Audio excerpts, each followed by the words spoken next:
Ayan lang mga handles, no. Dito sa isang bato talaga to, pero may dalawang hole. So may hole nga, may tapos may hole din, tapos may dalawang kasyang daliri, yan, tapos may isa dot. So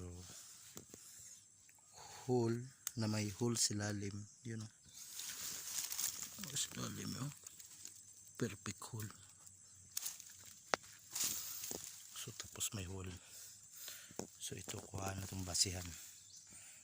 Ito ay S target kasi nakasloping ito ito nakaslope yan. So the rising sun with double dot. So S west alignment. So yung hole directional, yung isa tapos yung isa sloping yan, dito papunta. So ang target dyan, 3 feet lang in front kasi naka 1 dot yan tapos yung dalawang dot, itong dalawang dot is jewelry. Ito ang jewelry o coins,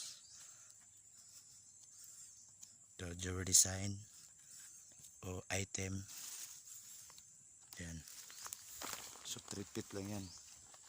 Sukatin ito ng 3 feet.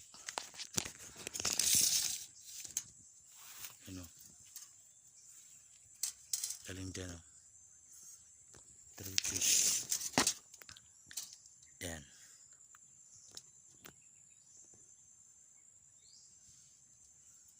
Repeat lang yan.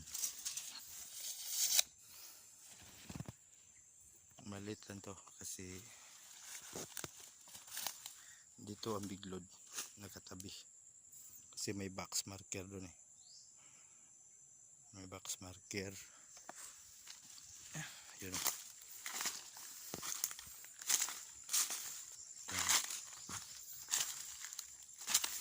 Dito yung baba, dalawang mata.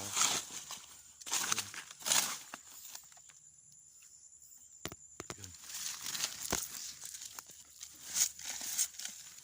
Itong box yan tapos may permission niya C. Yun, so directional to, punta ng S doon ang target sa S, big load. Tapos sa kabila niyan may small load.